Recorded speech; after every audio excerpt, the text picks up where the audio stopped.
ओम श्री गुरुदेवाय नमः। आज्ञा हे मोर प्रिय समस्त सुधीवृंद को कोटि कोटि प्रणाम। गत अध्याय आम आलोचना कले जे स्वयं रुद्र घमन देखबार माँ प्रकृति स्वरूपा पार्वती देवी गोटे माटी पिंडुआ तैयारी करी पाखु गड़े देले। सी देखिले गोटे अपूर्व जिनस मणिमालिक ठारू ये आहरी सुंदर देखा कौन अच्छी ता भीतर देखापी देखला बेलू गोटे बटम भली लगी से बटम से हाथ मारू पुष्करणी भली गोटे पुष्करणी खोलीगला तार चतुर्पार्श्व शस्य श्यामला दुब घास मान सब रही से भर को पशिकी कौन देखुं कौन कर तेणु घमट केमी भांग आम से विषय सम्यक आलोचना करवा। अच्युत पचार आम आसुँच 46 पटल 88 पटल को से कौन कहते पुणी अच्युत जोड़ी कर बोलंदी गुरु कृपा कर एतहु कि करिले शंकर प्रकृति की कले शंकर से कथा कह महाबाहु शुणी संतोष मन भक्त वचने आदिनाथ बोलंदी शुण दे चितम ए प्रथम द्वार टपी हरि बिलो कि वन मन हरि नानादि तरु अचित रदारे भेटित दे होई ए मयूर मयूरी जे पुणी नृत्य करती श्रेणी श्रेणी पक्षी करुंच नाना फले जबंदी तरुगण पुष्करणी जे अचित फुटी दड़ा नाली कहीं केउटी फुटी कमला चेत नाली जे गन्नमाल भ्रमरे मेला मेला होई उणी बसुंती तहीं एपरी देखिण शोभन मनरे भावती स्थानम देखी 14 भुवन हेमंत नुआई शोभनम। स्वयं रुद्र जो भितर पशिगले प्रथम द्वार को जो पशि जाऊँच से देखुं एभली भुवन मुझे कौन जगार देखी ना मु 14 भुवन बुलूची किंतु एभली पुरुष एभली जिनस मु कौन जगार देखी ना कि अद्भुत ये जिनिस किए कौन पाई कर देख घमंड भांगापी माँ पार्वती देवी कौन कर आउ कौन कहते आम आस्ते आस्ते जीवा।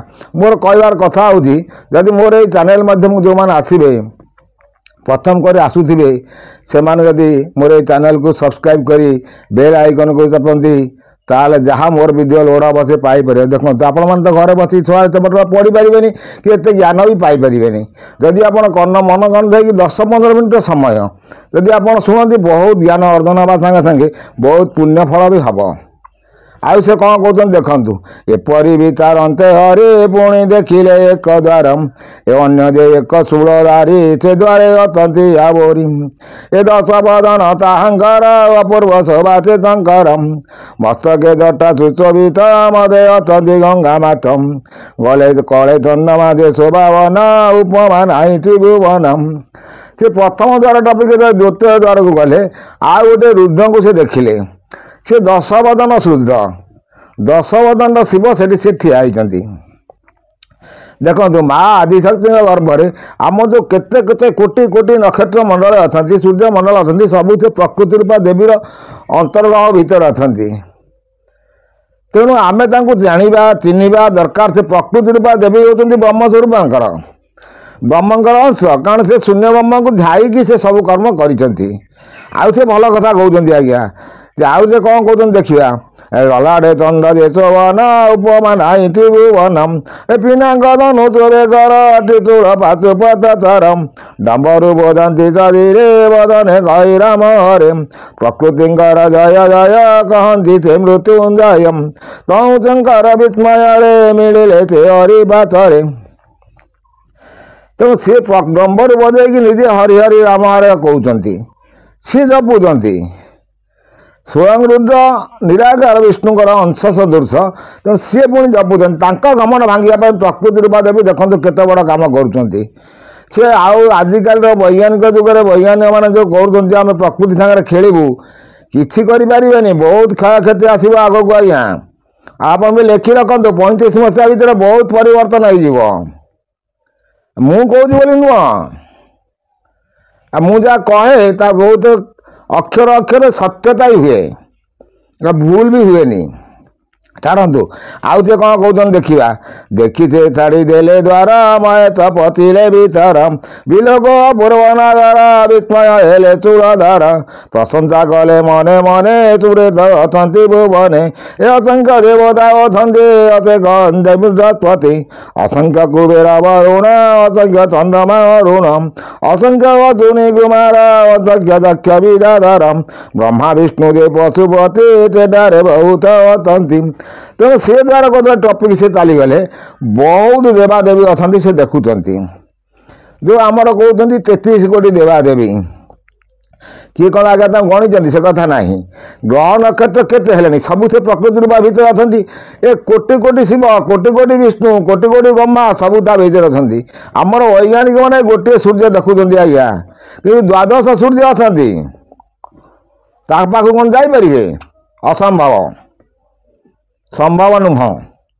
କାରଣ ଆଙ୍କର ଗତି ସେତିକି ବାଟ ପର୍ଯ୍ୟନ୍ତ ଯିବ। ଅନ୍ୟ ଆଉ ଯେଉଁଠି ବ୍ରହ୍ମାଣ୍ଡ ଅଛି ସେ ବ୍ରହ୍ମାଣ୍ଡକୁ ଯିବା କଷ୍ଟକର ବେପାର ହେବ। ତେଣୁ ଯିଏ ଆଧ୍ୟାତ୍ମିକ ଲାଇନ୍ରେ ଯିବ ଯିଏ ତାର ଜ୍ଞାନ ମାର୍ଗ ଜାଣିଥିବ ସିଏ ଯାଇକି ଚିନ୍ତା କରିପାରିବ।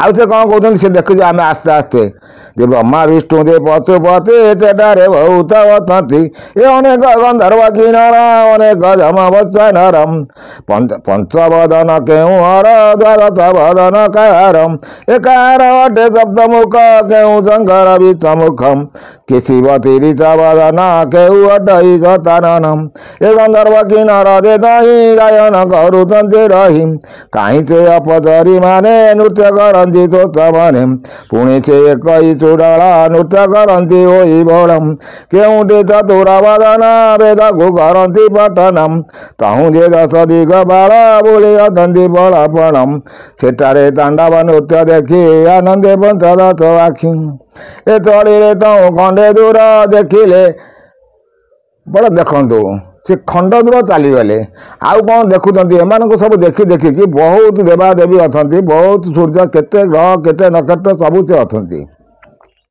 ସେମାନଙ୍କୁ ଟପିଗଲା ପରେ ସେ ଦେଖୁଛନ୍ତି ଯେ ତଳିଲେ ତହୁଁ ଖଣ୍ଡେ ଦୂର ଦେଖିଲେ ରତ୍ନମୟ ପୁରମ୍ ଏ ବିଚିତ୍ର ପଲଙ୍କ ତହିଁରେ ପଡ଼ିଛି ଦେଖିଲେ ନୟରେ ଏ ପଲଙ୍କ ପରେ ସିଂହାସନ ସୁଦସୁବନରେ ଗଠନ ବିଚିତ୍ର ମଣ୍ଡପ ଯେ ତହିଁ ଅଷ୍ଟରତ୍ନରେ ବିରାଜଇ ଏ ମାଣିକ ପରେ ତଥି ସାଥେ ବୈଦୁର୍ଦ୍ଧରେ ଶୋଭାଦିଛେ ଏ ରତ୍ନ ଚାନ୍ଦୁଆ ତଥି ପରେ ଛବି ନିନ୍ଦା କରେ ପ୍ରକୃତି ଦେବୀ ଆଦ୍ୟା ଶକ୍ତି ତାପରେ ବିଜେ କରିଛନ୍ତି ଏ ବ୍ରହ୍ମା ବିଷ୍ଣୁ ଯେ ଚୂଳଧର ଚାମୁରେ ଯୋଡ଼ିଛନ୍ତି କରମ୍ 10 ବଦନ ଷୋଳପତି ତାଣ୍ଡବ ନୃତ୍ୟ କରୁଛନ୍ତି ଭୃତ୍ୟ ବରାଏ ସୁରଗଣେ ସେ ବନ୍ଦୀ ପ୍ରକୃତି ଚରଣେ ଏ ମହେଶ ଏହା ବିଲୋକିଲେ ଲଜ୍ଜା ହେଲା ବୋଲି ବାଚିଲେ। ସିଏ ଯେଉଁ ଶିବ ଯାଉଥିଲେ ସେ ଦେଖିଲେ ଯେ ବ୍ରହ୍ମା ବିଷ୍ଣୁ ମହେଶ୍ୱର ଏମାନେ ସବୁ ସେ ପ୍ରକୃତି ରୂପା ଦେବୀ ସାମ୍ନାରେ ହାତ ଯୋଡ଼ିକି ଠିଆ ହେଇଛନ୍ତି। ରତ୍ନମୟପୁରରେ ସ୍ୱର୍ଣ୍ଣମୟର ପଲଙ୍କ ଉପରେ ମା ଆଦିଶକ୍ତି ବସିଛନ୍ତି।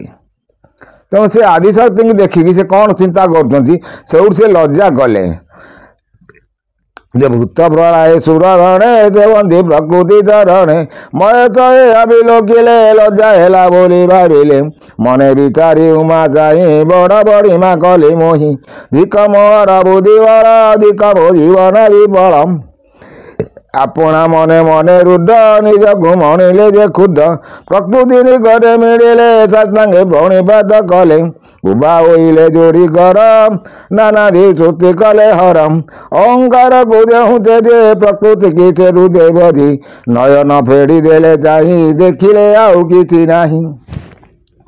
ସେଇଠୁ ସେ ପ୍ରକୃତି ରୂପା ଦେବୀ ପାଖରେ ତାଙ୍କ ସ୍ତୁତି କରିକି ସେଇଠୁ ସେ ବସି ଚିନ୍ତା କଲେ ଯେ ମୁଁ କେଡ଼େ ବଡ଼ ଅନ୍ୟାୟ କଲି କେଡ଼େ ବଡ଼ ଅଧର୍ମ କଲି ଯେ ପାର୍ବତୀଙ୍କୁ ଯେଉଁ ଘମଣ୍ଡ ଦେଖେଇଲି ତେଣୁ ସେ ପ୍ରକୃତି ରୂପା ଦେବୀ ମୋ ଘମଣ୍ଡଟାକୁ ଭାଙ୍ଗିଲେ।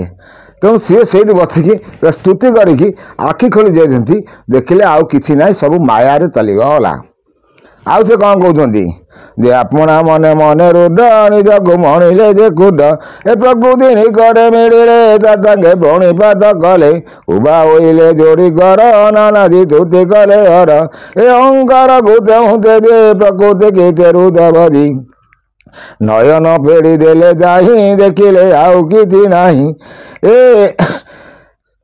ଏକାଳେ ପାର୍ବତୀ ଅଛନ୍ତି ମହିକି ନକ୍ଷେତି ରୁଚନ୍ତି ତାହା ଦେଖିନତି ଲୋଚନ ରହିଣ ହୋଇଲେ ମୌନମ କିଛି ନ କହି ପାର୍ବତୀଙ୍କି ଗଲେ ସେ ତାହାଙ୍କ କତିକି ଦେଖିନ ଉମା ପ୍ରେମ ହେଲେ ପ୍ରେମ କୋଳ କଲେ ହେମନ୍ତ ପ୍ରକୃତି ମହିମା ଭାଙ୍ଗିଲେ ଶିବଙ୍କ ଗାରିମା ଗର୍ବ କରାରୁ ତ୍ରିଲୋଚନ ତାହାଙ୍କ ଗର୍ବ କରି ତୁନ।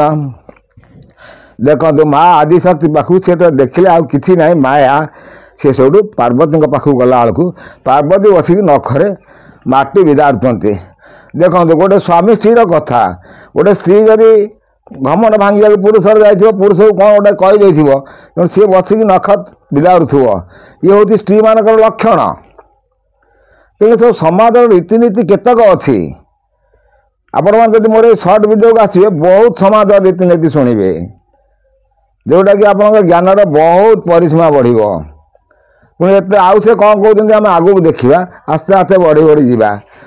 ତେଣୁ ସେ କ'ଣ କହୁଛନ୍ତି ପୁଣି ନିଜ ମାହିମା ଦେଖାଇଲେ ପୁଣି ପତିକି ସେବା କଲେ ତେଣୁ ପ୍ରକୃତି ଦେବୀ ପାଦେ ଶରଣ ପଥ ପ୍ରମାଦେ ମନରେ କରି ଭକ୍ତି କର ଭବସାଗରୁ ହେବ ପାର ପ୍ରକୃତି ସର୍ବଧର୍ମ ମୂଳ ସେବ ତାଙ୍କର ପାଦ ତଳ ଏ ମାତାକୁ ସେ ବିନତ ପାଅ ଚେତାରେ ବୈକୁଣ୍ଠ ଯାଅ ଅନାଦି ଅଲେଖ ଦେବୀ ତା ମହିମା ପ୍ରକୃତି ଯେ ମାତା ଅଲେଖ ମହିମାକୁ ଭଜ ପାପ ଯେ ହୋଇବ ଦାୟିଜ।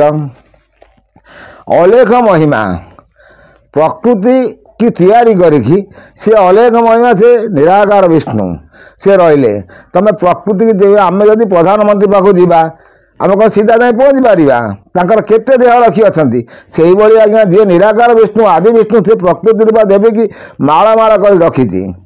ତେଣୁ ପ୍ରକୃତିକି ସେବା କଲେ ମାଆକୁ ସେବା କଲେ ବାପକୁ ପାଇ ତେବେ ତୁ ପୁତ୍ର ଅଜା ମର ବୋଲାଇ ମାତା ସେବିନ ପୁତ୍ର ପିତା ବାସ ଯିବୁ ତେବେ ତ ପୁତ୍ର ଅଜା ମର ବୋଲାଇବୁ। ମାଆକୁ ସେବା କଲେ ବାପକୁ ପାଇବ ବାପ କିଏ ବୋଲି ଜାଣିବ କାରଣ ମା ଜାଣିଛି ବାପ କିଏ। ସେ ବାପାର ଶବ୍ଦର ଅର୍ଥ ବି ଆଜ୍ଞା ବହୁତ ଲୋକ ବି ଜାଣିନଥିବେ କ'ଣ ପାଇଁ ତାଙ୍କୁ ବାପା ଡକାଯାଏ। ସୁନ୍ଦର କଥା ବିଜୟ ବିପିନ ଅର୍ଥରେ ସେ ବାପା ତେଣୁ ସେ କଥା ବି ବହୁତ ଲୋକ ଜାଣିନଥିବେ। ତେଣୁ ପିତାକୁ ମାତାଙ୍କୁ ଯେଉଁମାନେ ସେବା କରୁଛନ୍ତି ସେମାନେ ବ୍ରହ୍ମଦର୍ଶୀ ହେଇପାରିବେ। ପିତାମାତାଙ୍କ ସେବା ଛାଡ଼ିଦେଲେ ତୁମେ କିଛି କରିପାରିବନି। ଆଉ ଏ ବି ମନେ ରଖିଥିବେ କଳିଯୁଗରେ ବହୁତ ଲୋକ ପିତାମାତାଙ୍କୁ ହଇରାଣ କରୁଛନ୍ତି କିନ୍ତୁ ତା'ର ପରିଣାମ ସେ ଶେଷକୁ ବହୁତ ପାଉଛନ୍ତି। ଏତିକି ରହୁଛି ଆଜ୍ଞା ନେକ୍ସଟ ଅଧ୍ୟାୟରେ ସେ କ'ଣ କହିବେ ଆମେ ପୁଣି ଆଲୋଚନା କରିବା। କୋଟି କୋଟି ନମସ୍କାର ଆଜ୍ଞା।